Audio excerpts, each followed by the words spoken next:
الحمد للہ رب العالمین والصلاة والسلام علی رسولہ الکریم اما بعد فاعوذ باللہ من الشیطان الرجیم بسم اللہ الرحمن الرحیم ولما رجع موسیٰ الی قومہ غضبان آسفا قال بئس ما خلفتمونی من بعدی اعجلتم امر ربکم وَأَلْقَى الْأَلْوَاحَ وَأَخَذَ بِرَأْسِ أَخِيهِ يَجُرُّهُ إِلَيْهِ قَالَ ابْنُ أُمَّ إِنَّ الْقَوْمَ اسْتَضْعَفُونِي وَكَادُوا يَقْتُلُونَنِي فَلَا تُشْمِتْ بِيَ الْأَعْدَاءَ وَلَا تَجْعَلْنِي مَعَ الْقَوْمِ الظَّالِمِينَ صدق اللہ العظیم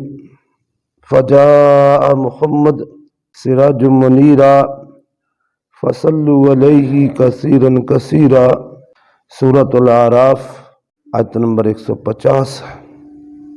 ارشاد باری تعالیٰ ہے وَلَمَّا رَجَعَ مُوسَىٰ إِلَىٰ قَوْمِهِ غَضْبَانَ آسِفًا، اور جب موسیٰ اپنی قوم میں نہایت غصے اور افسوس کی حالت میں واپس آئے۔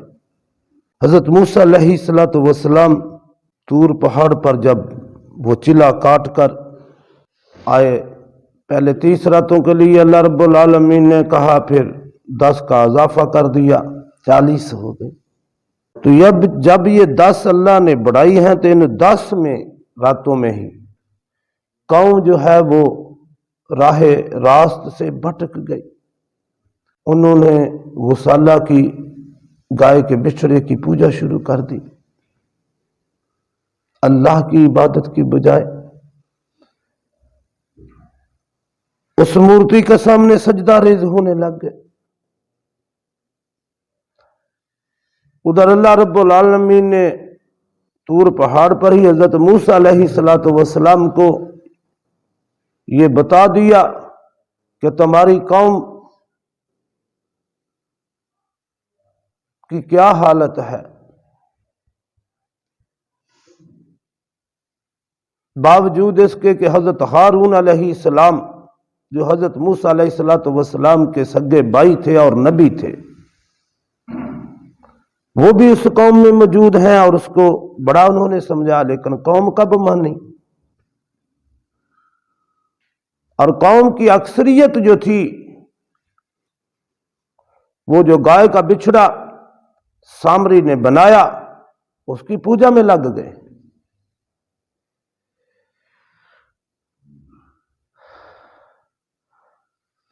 جب اللہ نے حضرت موسیٰ علیہ السلام کو قوم کی یہ حالت بتائی تو حضرت موسیٰ علیہ السلام پھر انتہائی افسوس اور غصے کی حالت میں واپس آئے۔ قال بئس ما خلفتمونی من بعدی، تو کہنے لگے تم نے میرے بعد بہت ہی بد اتواری کی ہے، بہت گناہ کیا ہے۔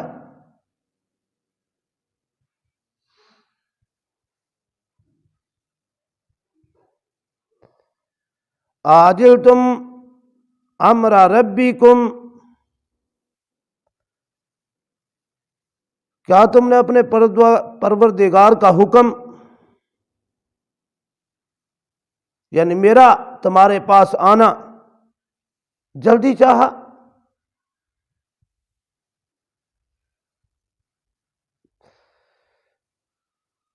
وَأَلْقَى الْأَلْوَاحَ، اور جو تورات تختیوں پر لکھی ہوئی حضرت موسیٰ علیہ السلام کو اللہ نے دی تھی، حضرت موسیٰ نے ایک طرف ڈال دی، ایک طرف رکھ دی،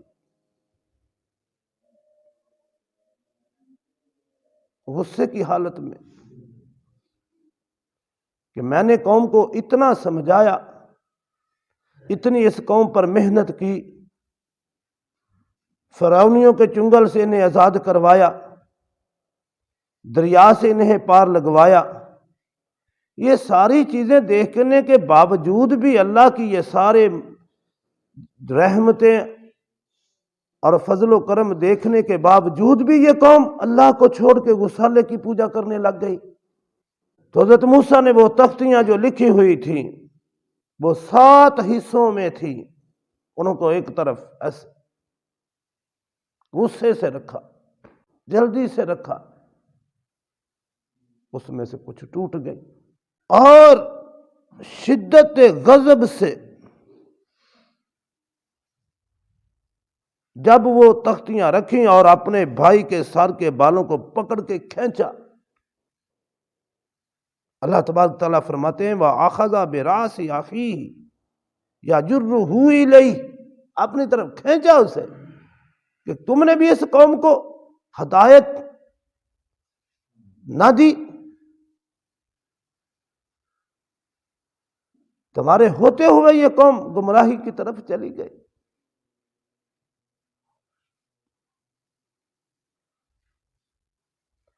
قال ابن ام، حضرت ہارون علیہ السلام نے کہا وہ میری ماں کے بیٹے،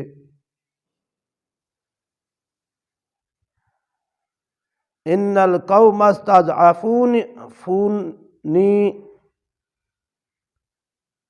اس قوم نے مجھے کمزور سمجھا،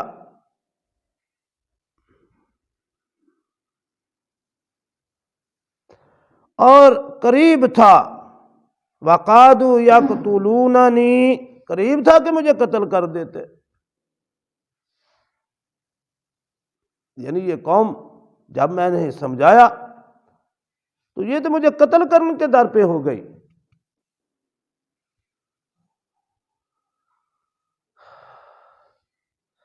فَلَا تُشْمِتْ بِيَ الْأَعْدَاءَ، اے میرے بھائی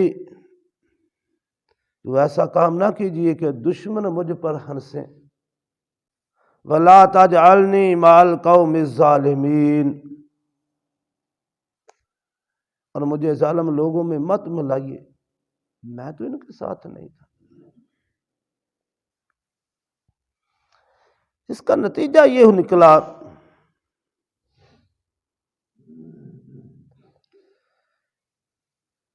ابی بن حاتم نے حضرت ابن عباس کا قول نقل کیا ہے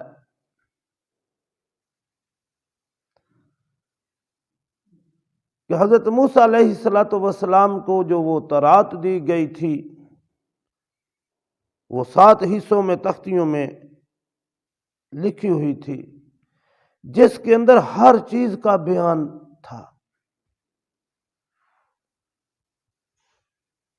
اور ہدایات بھی تھی۔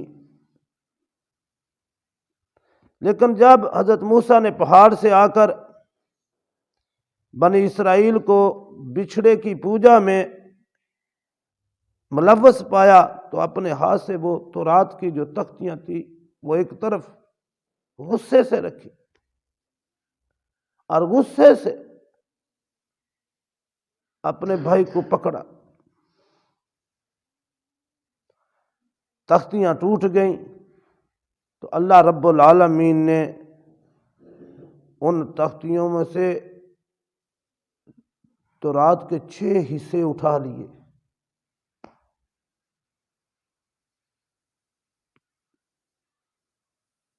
صرف ایک حصہ بنی اسرائیل کے پاس باقی بچا۔ جو حصے اٹھائے تھے اس میں ماضی اور مستقبل کا بہت زیادہ علم تھا، وہ اللہ نے سب اٹھا لیا،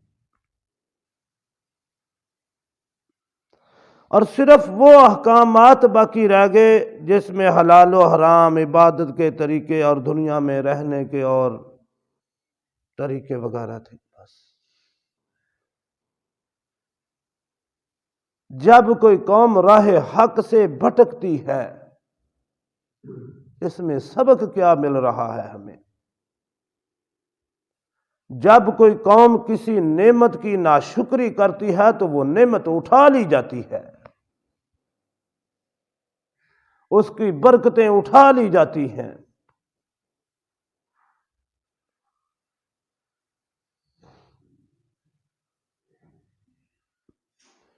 یہ اٹھنا 2 طرح سے ہوتا ہے، یہاں تو وہ غائب کر دی جاتی ہے، بالکل ہی اس کا وہ نعمت اٹھا لی جاتی ہے، اس کا نام و نشان مٹ جاتا ہے۔ یہاں وہ نعمت جو ہوتی ہے، جو اللہ کی طرف سے دی ہوتی ہے، اللہ رب العالمین اس کی قدر و قیمت دلوں سے وہ نکال دیتے ہیں۔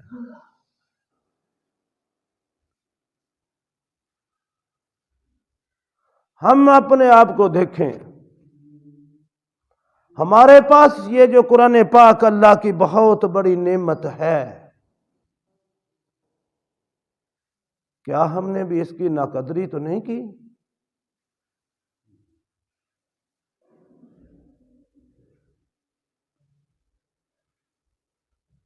انہوں نے ناقدری کی تھی، اللہ رب العالمین نے وہ اٹھا لیا، اس میں سے بہت سا حصہ اٹھا لیا۔ صرف عبادات اور چند احکامات ہی، تھوڑے سے احکامات ہی 6 حصے اس میں سے اٹھا لیے۔ دیکھیں ہم نے بھی اپنے قرآن کی کس طرح ناقدری کی ہے۔ ہم نے اس کو الماریوں میں رکھ دیا ہے، الماریوں کی زینت بنا کے رکھ دیا ہے، ہمارے دلوں سے وہ اٹھ گیا ہے۔ ہم نے رسم و رواج کے لیے بس اگر کسی کی شادی ہو تو وہ لڑکی کے سر کے اوپر بس رکھ، یہ رسم ہے۔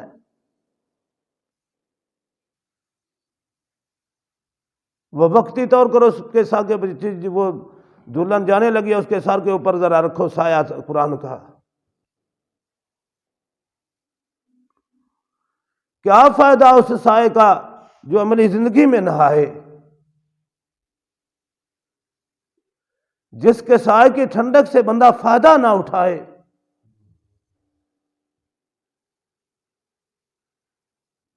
ہم نے تو اس کو بس رکھ دیا کہ وہ شادی کے موقع پر سر کے اوپر بس سایہ رکھ دو، مرنے لگا ہے تو سرہانے کچھ پڑھ دو، مر گیا ہے تو مرنے کے بعد کچھ چند آیتیں پڑھ دو، بس۔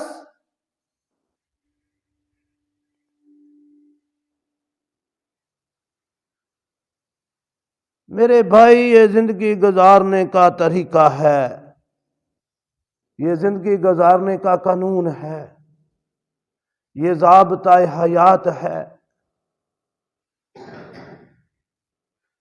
بنی اسرائیل بڑی لاڈلی قوم تھی اللہ کی، یہ جب اللہ کے راستے سے ہٹی ہے، اللہ نے اسے ذلیل و خوار کیا ہے۔ آج جب یہ لوگ گلہ کرتے ہیں کہ یار بڑا مشکل ہو گیا ہے جینا، جینا تو مشکل ہے ہی ہے، میں سمجھتا ہوں اگر اسی ڈگر پہ یہ قوم چلتی رہی تو مرنا بھی مشکل ہوگا۔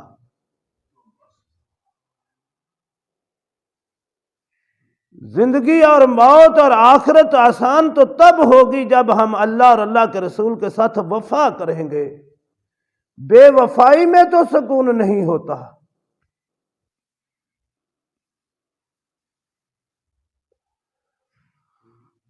تو اللہ نے یہ بڑی آیت جب میں تلاوت کر رہا تھا تو بہت زیادہ اس کی بڑی چیزیں میرے ذہن میں آ رہی تھی،